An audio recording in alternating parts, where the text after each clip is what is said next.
What's going on, everybody? Welcome to On Screen Live. My name is Andrew Jupin, and this is the show for the 19th of February, 2024.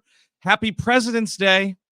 So all those guys need a day. Hope you're having your President's Day parties and your President's Day costume contests, all the rich, fun traditions of President's Day. Anyway, here's some dudes who like dressing up like presidents. The first guy kind of looks like he could have been a president, maybe like late 19th century. Mr. Eric Sisko. Oh, hello. Yes. I would love to be president. I think I could excel at that, right? Oh, sure. You'd be good at that, dude. Yeah. Not too many skeletons in the old closet, you know? Surprisingly few. There's some, but there's a few, only a few. They're fun skeletons, dude. That's right. Speaking of fun skeletons, Mr. Steven Sadak. Sorry, just looking at all my Madam Web comics that I'm really excited that are going to go through the roof once this, the next couple of days. Oh wait, actually no, there's Cha-ching! no, there's no such thing as a Madam Web comic because no one's ever cared about Madam Web. Wow. She never had her own run at all. I'm sure there's some single issue Madam Web, whatever. You got her ass. I did. Why don't you just start reading those so that you could just do the bit before Chris does his bit? Save us some time, you think? Oh, I mean, we should just see what he's reading, I guess. Yeah, that's true. Here's Chris Cabin. He sure did. John Ford made Westerns. Yep. Oh no, Chris Cabin's muted. Oh, Kevin, you're muted. Kevin, you're Chris, muted. Amazing. Chris has muted himself. This is amazing. I can't unmute. There we go. Chris Cabin. And then John Ford punched a horse? He certainly did, dude. Well, that doesn't make any sense. He loved horses. Glad you got unmuted there, buddy. I don't know what happened. How's it going? It's going all right. You know, Yeah. I don't know. My mute button has been, it's acting up. It's turning 13 this year. Chris is so good at pushing buttons. I am quite good at that. It does turn out. You make fun of Man of Steel a couple times. There you go. It's true. It's pretty easy. It's actually pretty easy. Thanks so much for tuning in, y'all. We got Liz in the chat, Fowl, Ivy Moon Kenworthy, DR, Rose, Very Gooster. Welcome all. Eddie Failson, of course. Kiro. Oh, yeah. Chat just blowing up. Mm-hmm. Jordan Holland. Hello. Carlisle Commons. Sounds like the name of a mall. I like that. This weekend, the President's Sale at Carlisle Commons. We got some birthdays here this President's Day. Check out this shit, you guys. This is dude's long dead, but it is indeed his centennial today. Lee Marvin would have been 100. Wow. One of cinema's greatest badasses. It's time to bring him back from the dead, I think. If we're going to have a zombie Lee Marvin, it seems like the first, a good first candidate. Or Tarkentown, right? Oh, Yep. yes. Put him in Cushing. Star Wars. You want to get Cushing back? You want? Okay. Everyone. The Army of the Dead should star in movies. I see. Wait till Madam Web gets a load of me. I'm the new villain in Madam Web 2. You would have Lee the Marvin. most charisma in any Madam Web property would be a ghost of Lee Marvin. Did you guys hear in Madam Web 2, Lee Marvin starring as the drunk? Lee Marvin would have been a great. Was it the guy, the villain who looks like J. Jonah Jameson with the white hair? Tombstone is his name. Maybe? Tombstone is correct. Yes. Yeah, the white guy. Yeah. He would have gone Be a good. cool Tombstone. That Big could have guy. worked. Yeah. Similar haircut. Mhm. Let's see. Smokey Robinson turns 84. Our good friend Jeff Daniels turns 69. I can't Come believe on. the boys in the back room. Yes. A lot of jokesters in our graphics Yes. department. I can't even believe it. Honestly, his best work. I think really this is. Perfect picture for him. Honestly. But Extraordinary. on the man's birthday, the nicest of birthdays, his 69th birthday. That's what our interns are doing. I can't believe that. That man tours as a musician. And Does he? Yes. Oh, and he sits on a bench and tells stories while he's doing the song Wow. kind of thing. I Uh-huh. know this because my father paid money for this. Wait, so he like Forrest Gumps? He just like sits on a bench and talks? It's similar to that. Like he's just doing that and like back in the time I used to know. It's like old Merle Haggard records where Got like, it. Oh. there was a time back when you knew where the railroad was going to Dude, be. that rocks. Let the guy have fun, man. Yeah, honestly, but bring him down a little bit. Have the shitting picture from Dumb and Dumber. Oh, Exactly. Speaking of railroads, one time me and Aaron Sorkin split a rail of cocaine. And we thought that some people be interested in the news as a drama. I'll tell you what, dude. You want me to go to a theater to see that? Some music hall or whatever, you replace that bench with a nice toilet, I'll be right there. yes. Benicio del Toro is 57. Mm. Millie Bobby Brown turns 20 years old today. So there you go for the birthdays. Now, we had some as expected developments at the box office this week, and also some unexpected developments. Let's take a look at the numbers real quick in a segment we like to call Highest Gross.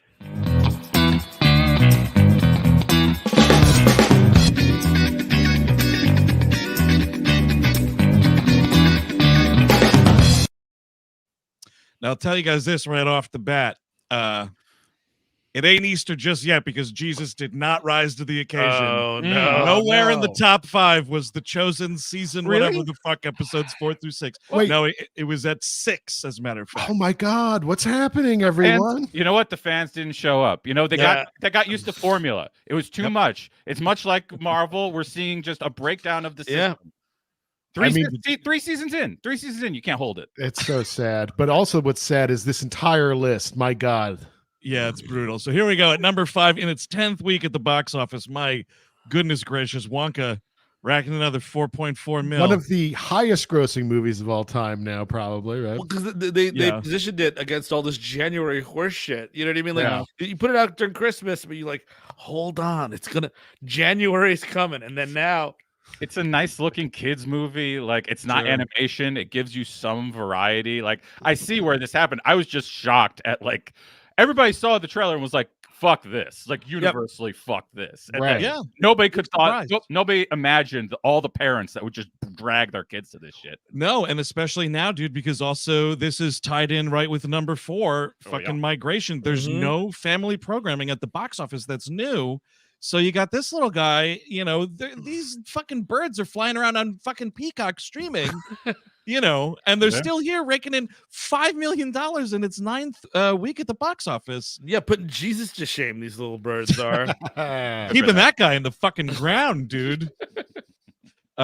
Speaking of movies that should be in the ground, Argyle still just farting along on fumes and goodwill. I mean, number 3, week 3, 5.5 mil. We do need to nip this in the bud, because if they find some excuse to give this a sequel, we're really in trouble here. You know what I was thinking about, Chris? Because it's an Apple property, so you have a TV arm there. Also, if you like tricked Universal into putting it on Peacock, they could do one of those, like that 3-part John Wick hotel show that nobody heard about. Maybe you could get something like that, but even like, oh my God, I don't want anybody to talk about this ever again. Like, well, here's my question to you, Christopher Cabin, because you've seen them both: Argyle or Madam Web?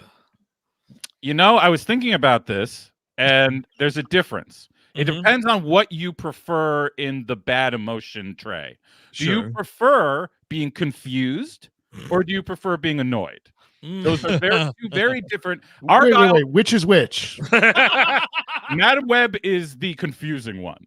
The Argyle one is the annoying one. Like, it just preys on you nonstop. Whereas Madam Web, I'm like, within 20 minutes, you're like, oh, this is going nowhere. This is complete fucking nonsense. I mean, I don't know what's going on. I have not seen Argyle yet, but I honestly, I can't imagine a movie being worse than Madam Web. I think it might be one of the worst movies I've ever seen in my life. I'll tell you this. Our shopping center friend Carlisle Commons points out, Madam Web is shorter, so winner.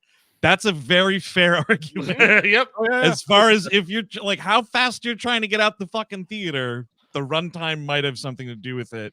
So speaking of which, here we go. We will talk about it in length later in the program. Madam Web, the next Sony Spider-Man adjacent movie, although I will argue this one is most up Spider-Man's ass. Week 1, number 2 slot from Sony, $17.6 million in the holiday weekend. And I'll say we had a little fun thing going on our Patreon. If you're not hip to that, patreon.com/We Hate Movies. I started doing a thing just this past weekend where I was like, let's do some poll stuff for On Screen Live and have some fun. So I put up some over, some under, and right where it should be kind of box office figures, and asked the patrons, like, vote on where you think this is going to land. So I have to say 42% were correct, under $20 million. Yeah. Well, they're doing that creative accounting where it's like, oh, for 6 days, at the box office it made 20 million. Yeah. I mean, you fold in the holiday stuff like that, but you'll see. I had selected for the show's option between 20 and 25 million. I was wrong. 17.6. Just a fucking disaster. And the way that they end this movie, man, with a "Next Time, Baby," one of the greatest and most embarrassing "Next Time, Babies" since maybe the Super Mario Brothers. You're not going to believe this. Well, the whole movie is a "Next Time, Baby." Nothing happens in it. That's right. You have 3 Spider Women that do not become Spider Women in the film. Yes. That you are promised will be Spider Women next time. Hang on. We're giving it away. Make a quick point, Chris Cabin. I was going to say, much like the Jesus, we're getting the story of Ezekiel. That's mostly what Madam Web is. Yes. Oh, excellent. But in at number 1, leaving its own web of success, Bob Marley, "One Love," which, is one of those movies where they're like, it's called "One Love," but nobody's going to know what that is. Let's put Bob Marley in front of it to make it easier, which you really just have no respect for your audience. 27.1 million, and we're looking at a global gross of $80 million, and unsurprisingly, the biggest opening for a film for the nation of Jamaica, which is pretty cool. Well, biopics are back, right? Yeah. You got Oppie, you got this guy. Sure. This to me feels more like in line with like Bohemian Rhapsody's rise, and like you're seeing deterioration already. You used to be able what was Bohemian Rhapsody? It was just called Bohemian Rhapsody. It wasn't Queen. Yeah. with Right. Freddie Mercury. Bohemian Rhapsody. No, it's Bob Marley, "One Love." So now you have to. No, please come see it. It's like I was thinking about Broadway, like jukebox musicals. Yeah. Oh, how those just gets tourists in all the time. That's like, all these absolutely. are. Yeah. These are just, you know what I mean? Like I this isn't getting great reviews, right? I'm not. That's real middle of the road. Yeah. The one thing that is interesting, and Soph pointed this out. The story is part of the book, A Brief History of 7 Killings. Great book. This is the story that is. Oh, really? In the background of that, the singer that they're always talking about. Oh yes. The events in that are this. That's what he's doing in at least the first half. Got it. Is Marlon James involved? No, not at all. But it was just weird that that's the thing they pick. Yes. Right? What are you bookworms talking about? There's a book called A Brief History of 7 Killings by a guy named Marlon James. Huge, awesome book about Jamaica and the CIA in the 1970s. And Bob Marley is heavily featured, but not the star of it. And they don't refer to him at all. They just call him the singer in it. Okay, well, Chris, next week, why don't you read from that for us? I got it up here. If you want me to, I can. I will. Yes, please. I will. I'll be happy. This is also one of those things, though, where it is a vast divide between audiences and critics. It's a pleaser. Audiences like it, clearly, box office wise. Critically, like, it was totally slammed as just your middle of the road cliched biopic shit. But in this instance, it's another great example of sometimes them critics don't matter none. Yeah, people just want to see a movie. Like, it doesn't really matter. Like, it wouldn't matter anyway. I mean, it's when Madam Web is across the aisle, you're like, you know what? I'll go that way. Because, honestly, dude, at the end of the day, you can look at One Love and be like, well, they licensed all his music, so at least I get that in the movie. You know what I mean? Like, the family was involved, not like that fucking Andre 3000 Hendrix movie and so on. The Janie Jamplins of the world, if you will. Jackie Jorp Jump. So I don't. It for me, it's like a rental because the last time I was legitimately interested in a Bob Marley movie was when Demi was going to do that doc. And then they didn't let him do the doc, and someone else did it, and it wasn't as good. It was the last King of Scotland guy, I think, ended up doing it. Yep, I believe that is correct, Chris Cabin. So yeah, that's the box office. Who knows? You know, it is really just the fucking dregs of the Q1 of the year here, folks. I don't know where else to go from there, except to look ahead, because we're going to look at one trailer here for a little streaming platform cartoon that... well, I'm super fucking excited for. This is we're going to be talking about in trailer segment.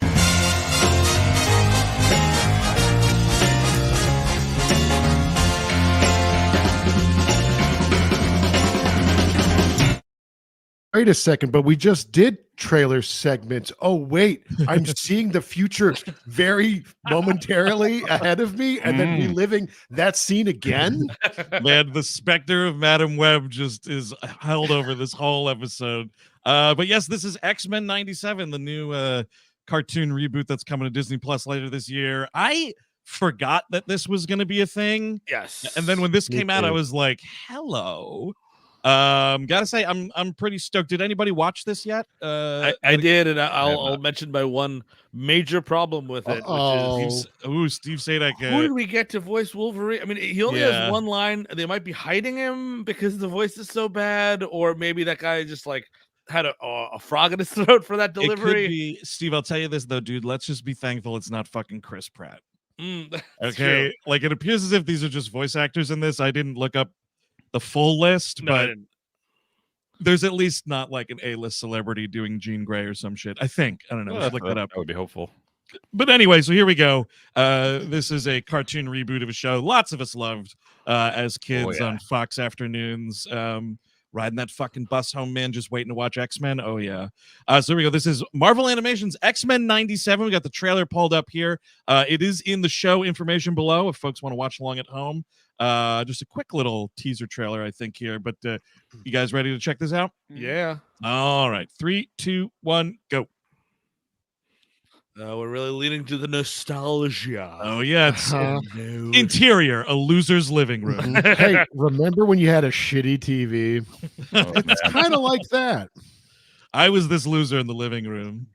I mean, this ending I do not remember at all. It's not like I watched the show like it was Dallas, you know? No, he's got some disease, Steve, and he's got to go to like a Gleep Glop planet to survive. Probably the Shiara would be involved. Yes, as a matter of fact. Yep. Mutant Fashion Show.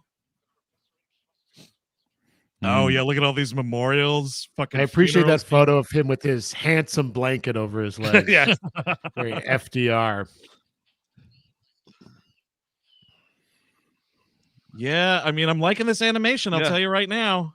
It's nice. It's clean. Yeah, I like it. It's reminiscent, but it's not. Yeah, I don't know about that buzzing in my ear line. Well, somebody had said that's the same guy, which maybe that makes sense. He's just a little older. Oh, that could be. I love Bishop being part of the team. Fold him in.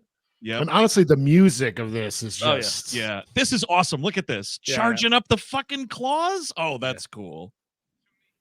I love it when two men ride each other. I like Cyclops having that line too. Oh, That's it's very cool. It's I wonder. Well, Magneto looking like a real party boy in this movie. It looks like a little bit like Sephiroth. Oh, yeah. He kind of does look like Sephiroth. Yeah. Hey, fun boys. That's what he sort of reminded me of there. Fuck yeah, man. Yeah, I'm looking forward to it. I mean, not Bishop alone. I mean, I'm yeah, you're a big Bishop guy, Chris Cabin. Would people want to listen to us recap this on Patreon? I don't know. I just don't know. Yeah, sound off in the chat if you want a recap series on X-Men 97. And look at that. We didn't say all this nasty stuff about it, so you don't have to cry. You know, like my God. They'll wait for when we do the Madam Web talk to cry. Yeah, capital yes is going on. Yeah. We're not sure yet. We don't know if we have the time. We're debating it. We got to move some money around from the Caymans to see if that's going to be able to happen. We're gonna have to have Chris sell some books on a e-retail type of service. That's definitely going to get us quite a lot of money. Yeah, a whole $20 that we will have. Plus, we got to. It's either that or we could save the community center. And I was thinking about saving the community center instead. No one goes there anyway. Let's just burn it down. Yeah, I don't know. March 20th. We'll have to see. Gonna be a lot of fun. Speaking of a lot of fun, you guys, this spring we're going on tour. I don't know if folks at home are aware of that, but we got some spring tour dates here. First up, the 25th of April, Eric Sisko. Where are we going to be and what are we going to be talking about? We will be in Atlanta, Georgia. Beautiful Atlanta, Georgia. First time, long time. Not first time, second time, long time. Second time, long time. 7 years, man. So long ago. might as well be a first time visit. City Winery. We'll be talking about Gamer. Oh, the Gamer. gamer. My favorite Saturday morning cartoon strip was Cafe, because she said, Some wee teenagers controlling me. It's going to be is good. the Wiener Kid anybody? Is he I played don't by anybody? think I so. forget. It might be. Dexter's like the bad guy in it. Is that right? Yes, Michael Yeah, C. I'm Hall gonna- is the Michael C. bad Hall. guy. I'm might going be to Google. the 13 Reasons Why kid. Maybe. I'm Googling, is the Wiener Kid I'm gonna- anybody? Yeah, And we'll I'm see on what IMDb, happens. which is actually Definitely will come up. smarter. It's a Yeah, yeah. smarter approach. Is it a Yeah. smarter approach? Someone throws a Logan name out here. Lerman is Logan involved. Lerman. I'm Yes, assuming yes, that's him. that's him. There you go. Who's that? He's been in a bunch of shit. I think Yeah, he's he's Percy Jackson. He is the person Oh. being a wallflower. Indignation. He's in Hunters. Yes. If you're Yeah. watching that, he's in Fury. He is Percy Jackson at some point. The original Oh, Percy Jackson. Yeah. That's cool. Well, we'll get to the bottom of it at Yes. City Winery in Atlanta. But we will be making our Houston debut in May, Chris Cabin, talking about Yes. what movie? We're gonna be talking about RoboCop 2 and Yeah. children gangsters at the Houston Improv. We're going to be tooting Nuke. Yes, Oh, we my will. God. About it. All over Getting the it place. right into the neck. And I will Stab it. when I get to Houston, I will of course be speaking only as General Zod, Planet Houston. What is going on here in Planet Houston? Sure. Ripping badges off of cops and so on and so Oh, forth. absolutely. You got Yeah, it. dude. Mhm. You got to show him who's the real leader of this free world, General Zod Sadek. But next, the very next night, Steve, we're going to Austin. We're going to take a trip to Austin, talking about Ooh. what movie? It's a dark night. It's I'm so excited to talk about one of my favorite movies of the 90s is From Dusk Till Dawn. Love this movie. Hell yeah. It's a WLM for all four of us. We're gonna have so much fun talking about it. You'll have fun being in the audience. Mm. I feel like a lot of drinking will happen. You know what I Oh mean? yeah, Like, dude. just- We are storming the Capitol. So Mhm. come on down. Hey man, it's Austin, and I don't think I've had a sober night in that town, man. I don't know. Mhm. It's a great No. town to go out, see some live music, and see us riff on a really great movie that is a WLM official designation, folks. Yes. So keep that in mind. And hey, also while we're here talking about plugs for things, nothing to go on the road for, but over on our Patreon next month, gang, the month of March, we are releasing the next commentary, which is indeed our Rebel Moonmentary, part 1: A Child of Fire. Oh, my You know, God. I've now seen this twice, Yes. both times just like a leaky pool, man, right out the fucking ear. Yeah. Not I don't great, know. but miles better than Madam Web. Yes. I'll tell you, Rhythm. all four of us stayed awake during Madam Web. Oh, you did. Good for I you. guess that's a point. Yeah. So yeah, look for that. Patreon.com/We Hate Movies. That'll be available at the $8 level and up now. Okay, here we go. Let's dive right in, and let's Oh, no. now let's be respectful, because I know people are still trying to get out to the theater and whatnot. So no terrible spoilers here. Although maybe Wait, Andrew. I just got a premonition of the future, and they are not going to the theater for this. Yeah. There's nothing to spoil. I mean, like, their also, ambulance is getting T-boned by a truck instead. do you guys remember any of it? Like, it just immediately Yeah. like, moves into the dustbin for me. It Just really like almost does. immediately. There's I nothing gotta- to grab onto. And No. Dakota Johnson, my God, there's been never someone who's more of a not a movie star to me, especially in this performance. It's just so flat. Like she's not human. Like she doesn't know English. Like she doesn't know human emotions. And maybe she doesn't. I don't know. But God damn. I mean, I think that's a miscasting issue with her. Oh Like, yeah. that's Yeah. I like Dakota Johnson in most things that she's in. But like she was great in The Lost Daughter. Yep. But this is just wrong. Like her in a superhero movie, it makes no sense on paper. It doesn't make But sense. just take a swing. You need some Yes. swagger. You need Yeah. some charisma for some. Like the script is so bad. You need like someone trying would have been Well, something to look at. At least. classically speaking, when you see shit on the page, you're like, well, I'm gonna try. This is Well, I more mean, effort. the- is Then needed don't here. do the movie. Well, here, problem is I'll try, tell don't do you the right movie. now. Like Eric's right, Chris, because just to make sure for myself, my own personal opinions, that Sure.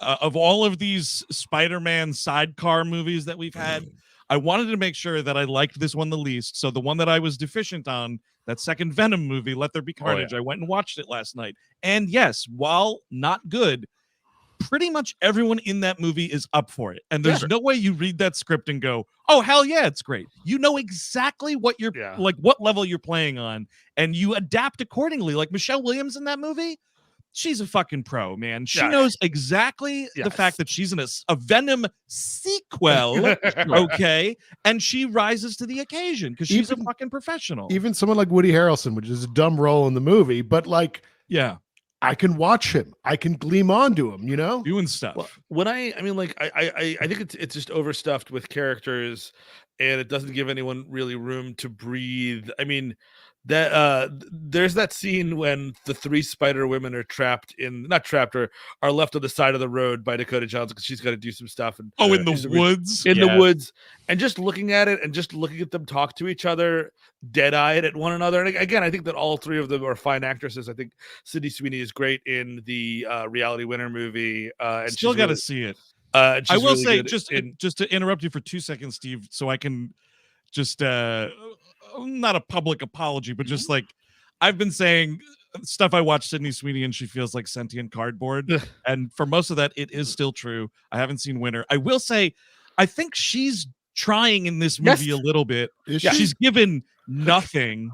You know, but on the side of the road, it's like a Russ Meyer movie. Like, I just don't like. There's like, it's just the 3 of them just being like, should we get food? I don't know. Do you want to get food? We shouldn't get food. And I'm like, what the fuck's happening anymore? I mean, like, good call on the Russ Meyer shit, Steve, because you're like, oh, is this going to be like a side order of sleaze for a second? And honestly, if it fucking took that turn and devolved into that, good on you, because that's a movie of some kind. It would have been something, yes, because this is it's nothing. It's absolutely nothing. And then those action scenes, they're nothing as well. And they're short, and it's just we're just walking around. This is, I mean, but you're highlighting exactly why I don't give a fuck that she doesn't give a fuck about this. Like, if I'm going through all this, I'm like, I would also be like, I don't give a fuck anymore. Like, I don't. I'm kind of curious about what's going to happen to Dakota Johnson, because she is going nuclear on this movie in a way that people do not do it. It's kind of interesting. I mean, it is. It's sort of weird. Like, I feel of 2 minds of it. Yes, on one part, I'm like, good on her because this movie is absolutely terrible. 2, it's like, I don't know. Like, isn't that kind of your job though? Is to sell this horse shit? Like, you know what I mean? Buy the ticket, take the ride. You got to sell this horse shit. I would argue that the best movie in this movie is her press tour. Her on the press tour has been the best advertisement for this movie thus far, because she's going crazy. Give me a documentary about that, and I'd probably like it. And you know, and maybe I'm a little harsh. I did like the Suspiria remake and all that. I'm just listening to that. She's in A Bigger Splash, which is also good. Sorry, it's just there's nothing happening on the screen. And I don't know how do we get there? How did that happen? Because I think part of it is structurally, the script was like through the fucking mangler, and like what came out onto the screen doesn't work as a movie. I mean, like, when you are however many minutes it is into this movie, like 80, possibly even 90 minutes into this 114-minute movie, where she's like, and this isn't a spoiler or anything, gang, but it's like, I have to go to South America now. I'll be back to the movie in a week. Like, no. You take the girls with you. That's the adventure. It climaxes there. That's how you write a story. What you want them to film in the same place? Are you crazy? I mean, it's just insane though that we have 3 Spider Women plus Madam Web. It just cut Madam Web out of it. Make a Spider Woman movie. Spider Woman's a much more recognizable character anyway. People actually give a shit about Spider Woman. And the funny thing is, what's hilarious about this, because there's so much. There's 2 things going on here. One, I think Marvel came in, whatever their deal is, Sony's deal with Marvel, and what they can and can't talk about in any movie. I feel like Marvel put the redacted black marker on this screenplay, where like certain things would make sense if they were able to talk about Peter Parker and Spider-Man, but they weren't able to, is my guess. Right. And the second thing is we're saving it still. It's like, oh, we're not going to have them be Spider-Woman in this one. It'll happen in the next one. And not only that, they have the 3 lesser of the Spider-Women. Jessica Drew is the most popular Spider-Woman. They don't even have her in the movie. You know what I mean? Like, that's the problem. It's like, we're all saving it. For what? because Dude, that was what made this thing popular at first, was to kind of push off those things. I mean, Iron Man was Iron Man, thank God. But when this thing really kicked off, it was the little things at the end, right? It was like, oh my God, we're gonna see Leapfrog next, and he's gonna be the villain next time. It's gonna love be great. that Leapfrog. And they're just taking that to its like most, like, I would say illogical, but in their view, logical conclusion. Like, just keep on pushing it off. Don't give them anything. It's so sad that these movies, right, which are on the outskirts of like official MCU movies, are now falling victim to that, because like, think about the Marvel properties outside of that MCU. And Steve and I were just rewatching a lot of those prequel X-Men movies from that run of 4 movies. Like Days of Future Past and Apocalypse, where I think what we both watched. Steve, I tried to watch Dark Phoenix and fell asleep like 30 minutes in. I tried to do all 3 in one night. It didn't work. But like, those movies have, definitive ends. Apocalypse has like a tiny little stinger that I don't even like know what it is.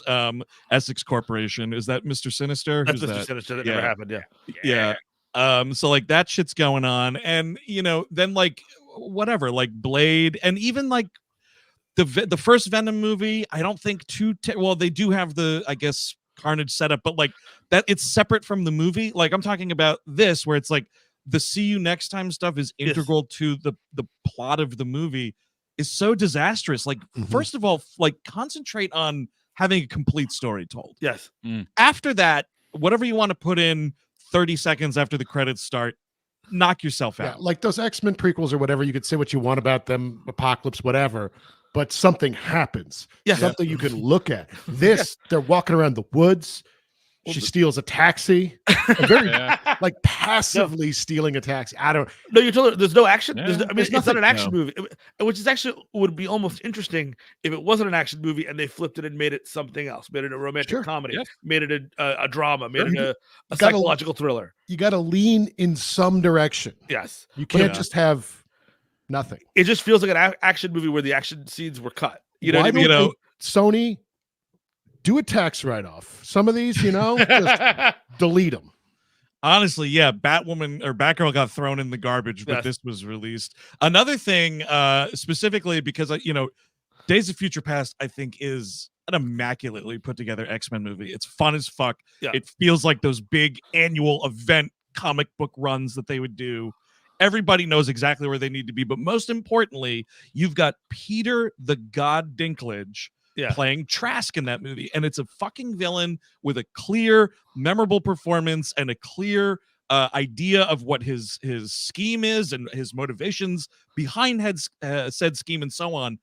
But then you've got fucking Tahar Rahim playing this Ezekiel Sims character, and like, this dude is a great actor. This is a guy from the past, a prophet, all of these non-English movies. Just in Napoleon.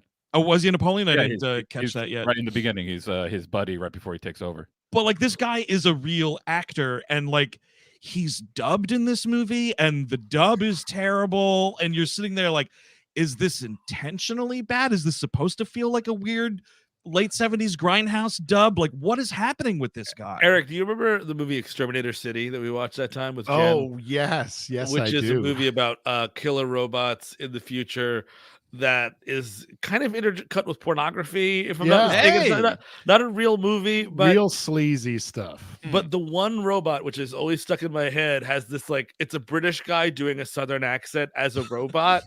And God. He's just like, I remember he's like, oh yeah, this guy's an evil son of a bitch. He's the alpha and the omega. And he sounds exactly like the dub who does this guy. I could see that. Watching. Awesome. We never covered that on Side Order of Sleaze. We might want to revive it to cover that movie. If anyone could find it, just send crazy. an email to the show, because I can't find it anywhere, unfortunately. It was such a weird movie. It's dog shit. I will say my favorite part is, I was thinking about this. The end of the movie happens, blah blah blah. Poor Adam Scott is Ben Parker, who is Uncle Ben. You know what I mean? And like, there's certain Emma Roberts is in it as the mother, as is it Mary Parker? Mary Parker, yes.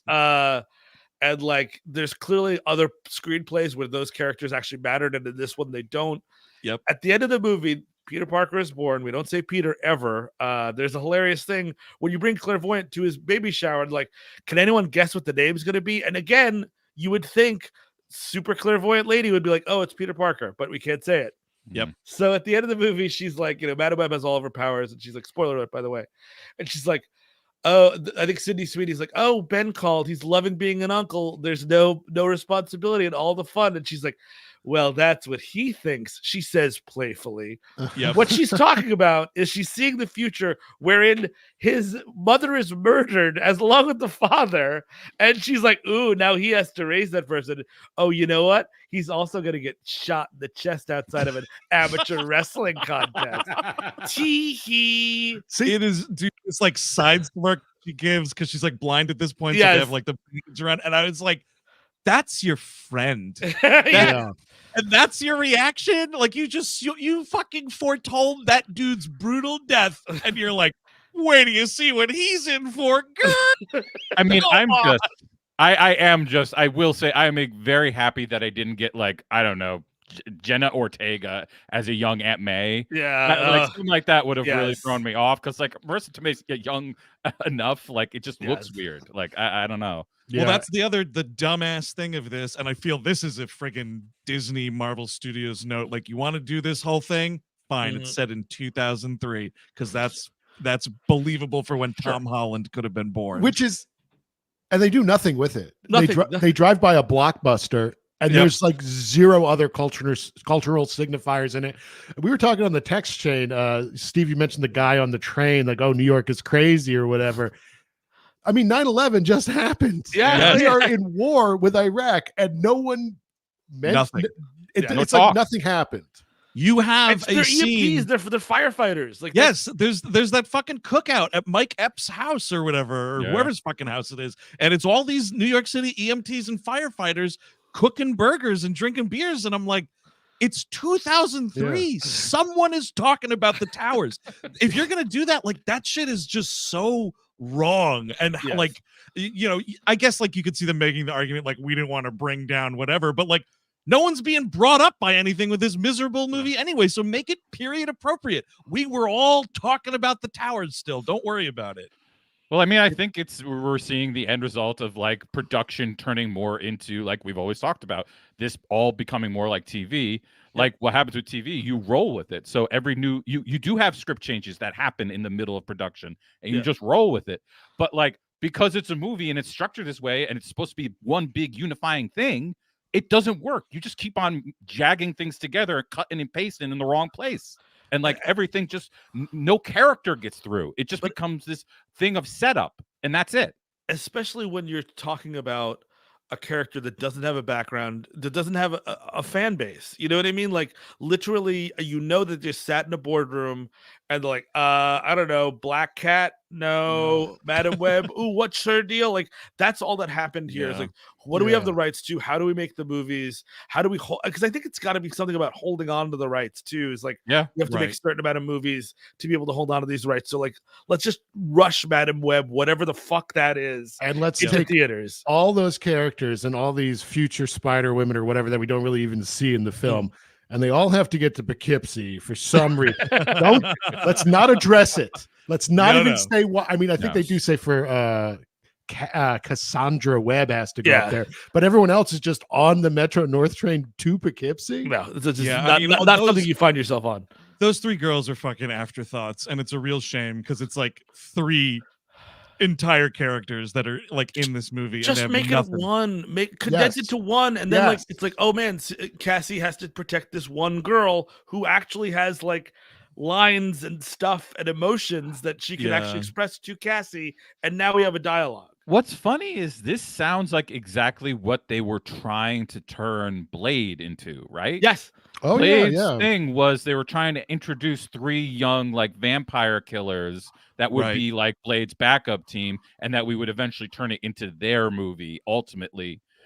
And that's like, where are they getting this data that they want, that people want this? That's what the Marvels that's was, the thing, dude. And it watered it down to be nothing. Well, the Marvels, at least it's characters, right? Sure. Like with Blade, who the fuck knows what that would have been? But like, I feel that is just a really cynical, like, well, the more characters you have, the more fucking t-shirts you can sell and more toys. You know, it's like cram in as many people as possible. Meanwhile, like these 3 women in this movie are like, oh, cool, I'm going to be Spider-Woman. That's cool.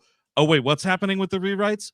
Oh, I'm not any of that? Yeah. Oh, and now I'm stuck making this movie. Because the original idea, if Dakota Johnson is to be believed, the idea that she signed on for was like, she has to team up with the 3 already, you know, be-powered Spider Women, and they have to stop Ezekiel from killing Peter Parker's mother and preventing the birth of Peter Parker. Like, that was the idea. And I feel like then, Steve, what you're talking about, like, oh, you want to use double P in this movie? I don't think so. Get that the fuck out of here. No. You know, now she has to protect the people Yes. that she was originally going to team up with to help protect someone else. And it's just all bad. Yes, It's it feels bad. like it's written and directed by AI, acted by AI. I mean, Nobody cares. It's not a movie, basically. This it's no. I don't even know. It's marketing think. It's marketing think as sludge. Like, not even like they're thinking of bringing Spider Woman and them all in. Like, they're showing them in their suits because it's only what I mean. We barely talked about, but it's like the fight really. There is a fight, but there isn't a fight. I'll say it that way. Sure. And you just know that they're like, come see this movie. Here's a still of Sydney Sweeney in the Spider-Woman suit. Yeah. Of course. That's what they sold it at. Come see this movie. And jack off. Yeah, and that's about the amount of footage of her in that costume you see is in that promo. Yeah, that's it. Yep. That's it. It's ridiculous. You got something else there, Steve? No, I just it's I'm just getting ready for Craven. Like I've It's got to be better. I was really excited for. I'm excited for all these movies because they're such good ideas. Because Spider-Man villains on their own, without Spider-Man and only able to talk about certain things, it's a really good idea, and we should keep doing it. Right. It's like, you know, this month in the Gleep Glossary, we just released an episode on Cabe and Mooftak, and it's like, what if we did a Star Wars spin-off movie about Cabe and Mooftak that no one asked for? But then they can't legally mention the Galactic Civil War or anything that happened in Star Wars. Yep. Yes. That's what we're talking about. It's what we're doing here. Sony has the rights to them specifically. I don't know how they wrestled them. Of the whole galaxy of characters, somehow 2 got booted from Disney and 20th Century Fox, and it was Cabe and Mooftak. That's when people say like there's Star Wars fatigue right now, which they're right, but like not to the unprecedented levels of superhero movies. No, it can't be. And like one last thing, just what Steve was saying with Craven, I will say one little thing that makes me like S.J. Clarkson directed this, and she's mostly I think she's known from Defenders. She did Defenders. She did a couple Jessica Jones episodes. Yeah. So like she's definitely like Succession too. Yeah, like she can do this. She can do this, and this is TV, so this seems like more of her world. Do you? J.C. Shandor directed fucking Craven, and like that was a guy who was like good. Like everybody was like excited about him. Fucking. Not even 5 years ago. Not even 5 fucking years ago. Carousel, Chris. You do something successful, then you can sit on the carousel, and then like they're like, get off from Madam Web, and you're like, I guess should I go now? Do I want to wait? I'll get off now. What was that Chandor's thing? He did that Richard Gere movie. He did A Most Violent Year with Oscar Isaac, and I thought that was a little sleepy, but fine. His big one was the one before that, and I'm blanking on it right now. But he had done one that got cut down. I heard the original call was much better. Triple Frontier. Yeah. He did direct that. And then maybe it was Margin Call. Margin Call, I believe, is what I'm thinking of. Yes, that was a good. Like all those, I was like, this is like good human storytelling done stylishly in a way that like it feels like the '90s, like those kind of. But like, of course, one does bad, and immediately you are making this shit, and you are not having any of your personality put into the thing. Right this way to the carousel, sir. Can I interest you in a Spider-Man villain? He did All Is Lost was the Robert Redford on a boat movie. Oh, I like that one quite a bit. Yeah, that was a totally interesting movie. So yeah, I don't know. We will see. Craven, I believe, is in August. We'll see what's going on there. But we might see Madam Web again at some point on this show, one way or another. We'll see. We'll talk about it one way or another. Yeah, we'll see. But if you're looking for a nice antidote to this bad all women superhero team up movie, then I got something for you here on Home Media Mania. The new set coming out at Criterion tomorrow, the Heroic Trio and Executioners, the Johnny Toe superhero movies Great from movies. '93. Yep. These are fucking great. Maggie Chung, Anita Mui, the tragically late Anita Mui, I have to say, and Michelle Yeoh. These movies fucking totally bonkers, very different movies, even though they are direct sequels. Heroic Trio is like slightly more like comic book kind of fantasy film with a lot of wuxia-esque kind of sequences in it. We're talking baby kidnapping, dead babies, cannibal toddlers, wild mystical villains. Stuff in your movie. Wow. Yeah. Wild stunts. And then Executioners, the second movie, really grim as fuck, post-apocalyptic, pseudo Mad Max. We're all looking for water kind of stuff. It's still great, still super violent, multiple people exploding into bits and pieces. Love that. Which is fantastic. The thing that stinks about the second movie is they give Anita Mui's kid character a kid, and she is saddled with this child through the whole movie, and it is like Willie Scott-esque levels of like screeching in your ears, just like mommy, like constantly. It is child endangerment stuff, so it's at least kind of funny, but it's really annoying. But this set, for fans of this kind of stuff, definitely pick this up, because who the fuck knows where these movies are going to go. Streaming stuff, especially with Hong Kong cinema, who knows? Like maybe Bowels of Tubi, maybe Criterion Channel will keep it on for a little bit. Pick this up. You got an essay by Sam Dagon, who is one of the hosts of the Twitch of the Death Nerve podcast, and I'm saying Criterion, you want some podcasters to fucking do a commentary on your disc here. You know where to go. Also, really great essay by the critic Beatrice Leaza.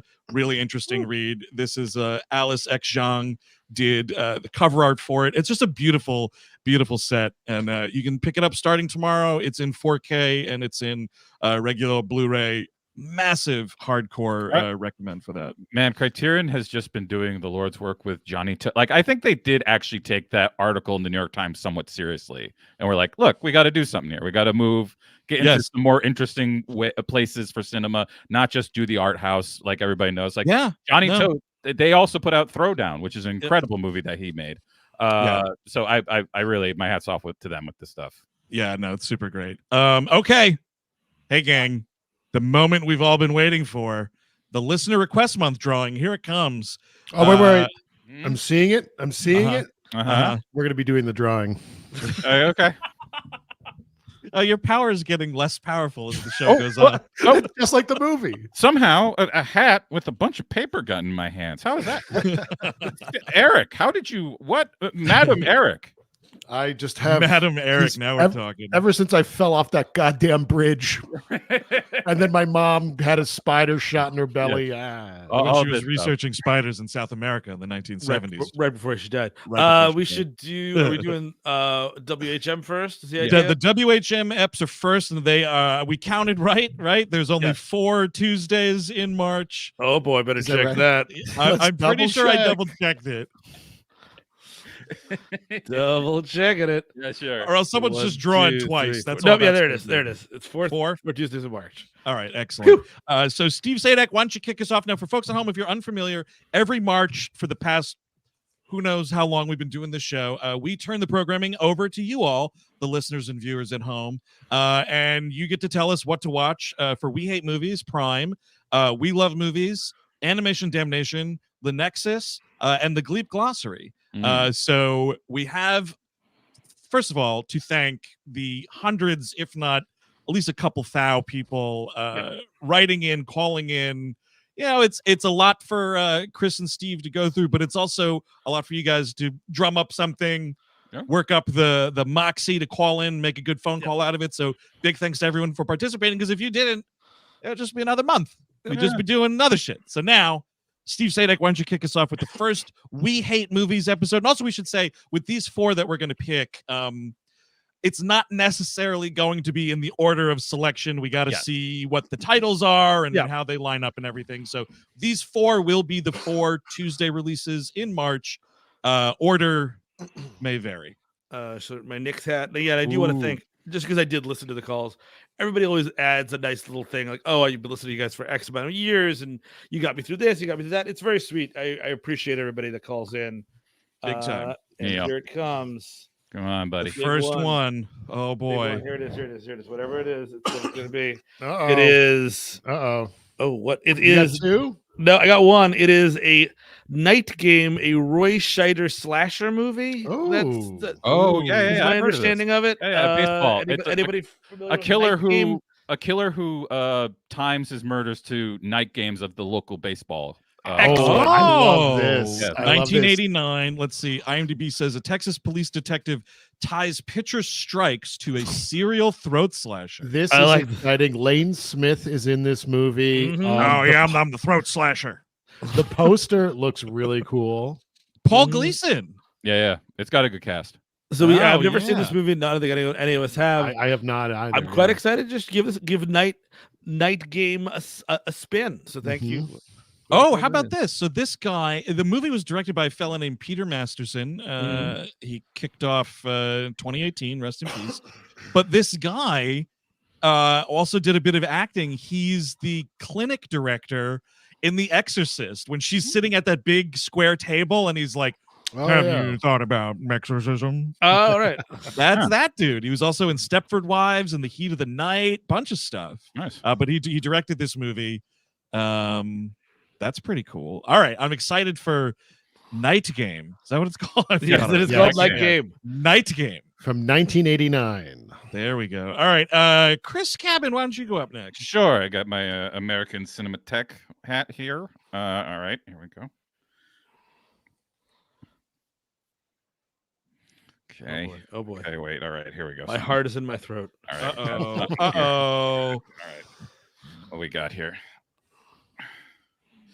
We have.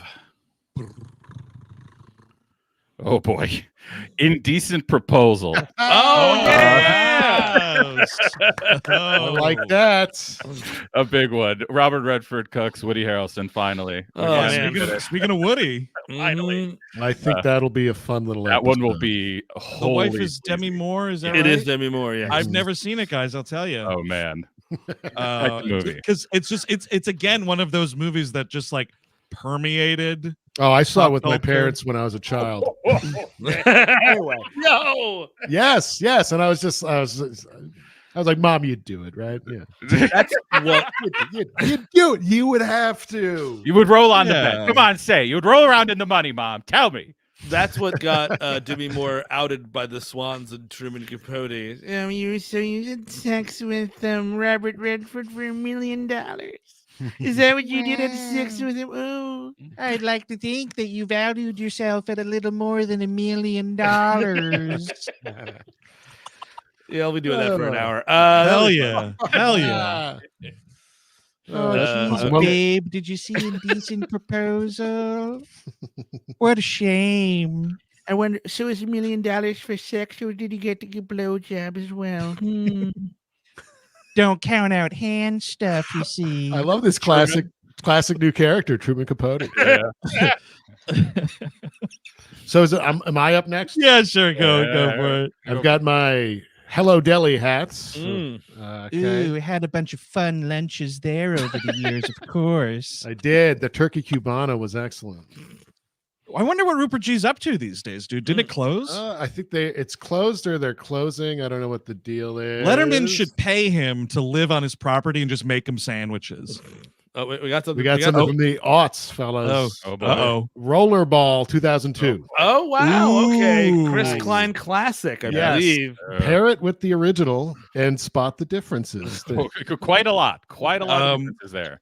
I have not seen this was a booth movie for me. I was Mhm. projecting at the time, so I've seen bits of it, including because I remember making up this print, putting it together, splicing the reels and whatnot. And there's a full reel, which means like 20 minutes, give or take, of night vision footage. Oh, There's a nice. whole night vision sequence in this movie. Because I remember looking through What the is it, print. and I'm going, Sicario? What happened? dude, and I was like, what's with all this green? What the fuck is it? And I stopped it and put the magnifying glass to it, and I was like, This is a lot of night footage in this movie. And it's actually good to do this in McTiernan. March because that'll remind everyone to do their taxes because it's directed by John McTiernan. Yes. So That's you wanna right, make yes. sure Yes. you file those things. You always want to stay on the right side of the IRS, folks.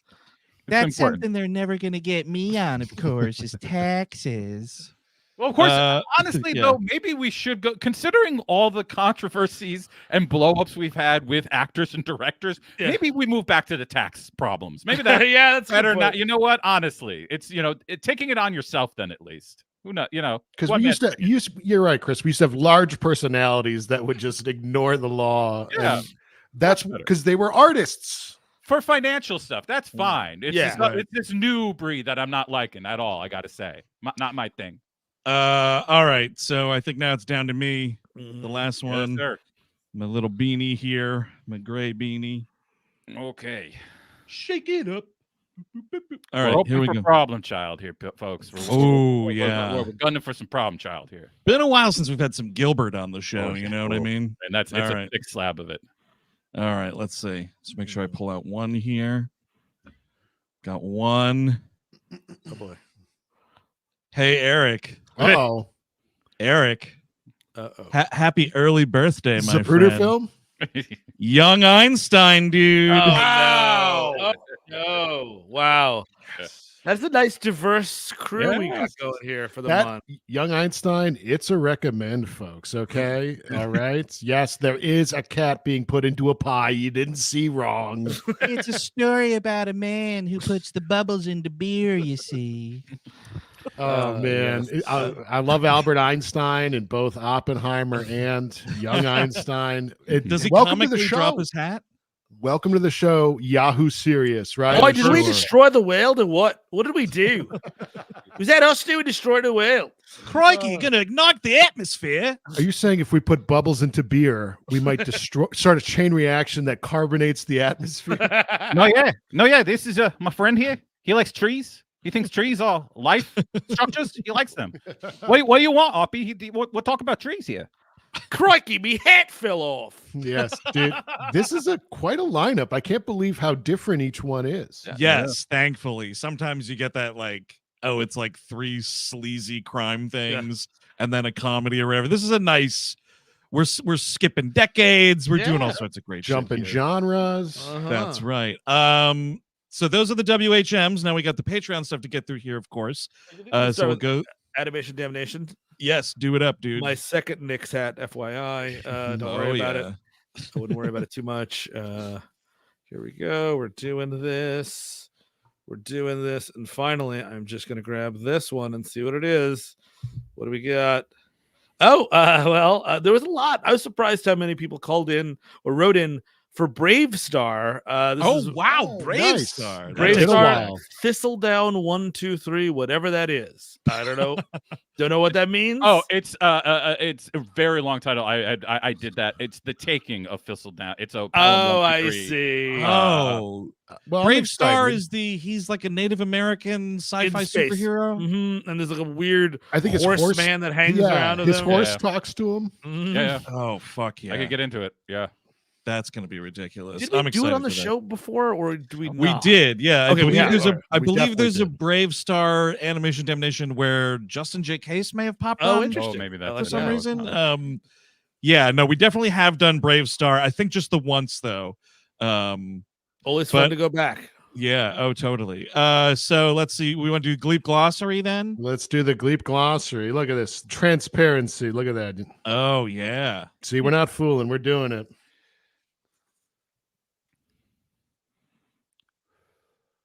Savage Oppress, Oh, finally, which Oh. is Darth Maul's buddy, brother. eviler brother or whatever. Oh wow. Okay. Savage Oppress, the All right. the most on the nose name you could ever, because he's kind of oppressive. Oh, I thought he was oppressive, Irish. I and thought he's it a was savage. Oh yeah, Irish. top of the morning to you. It's Savage Oppress. Just St. Patty's Day. So this dude appears where? Comic books only? Cartoons? The chat could help us out. They sure can. Fair enough. Well, someone says he has a brother. God damn it, Star Wars. Yeah, that sounds about right. Yeah. Looks like Clone Wars TV show, perhaps. Okay. Well, that's where you want him to be. All right. Well, we'll look into it more to Yes. prepare for the sleep glossary. Chris, we'll save the We Love Movies for last. I'll do the Nexus here in my big old floppy hat here. All right. So we'll do 2.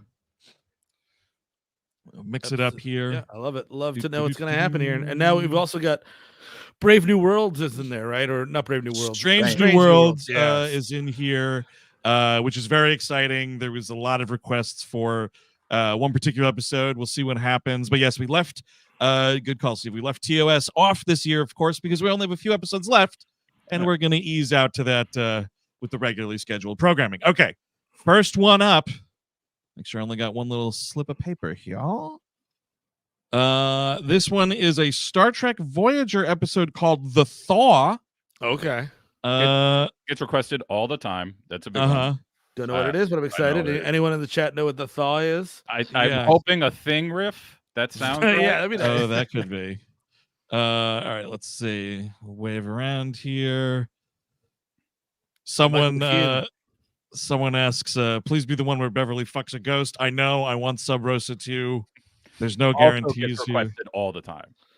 Those Old Scientists was the episode of Strange New Worlds that was a lot. Let's see. Oh, someone says The Thaw's pretty good. Creepy clowns. Oh, I don't know about that. Michael McKean. Oh, actually, I have seen this. Someone said Michael McKean is the clown man. I do remember this. It is strange. And also, you'll be stunned to hear a little obnoxious. Yes, I have seen that Voyager episode. Okay, thank you for the reminder, whoever that was. Okay, here we go. The other one. Oh, excellent. Strange New Worlds, Those Old Scientists. Oh, there you go. Where the 2 Lower Decks cartoon characters play themselves in the real world. So you got Jack Quaid floating around in it, and Tawny Newsome as Mariner. No, it's a fun episode. It's really cool.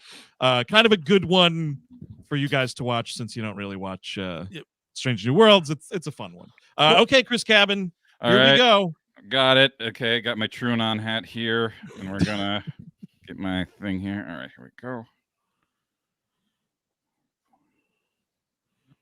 Do.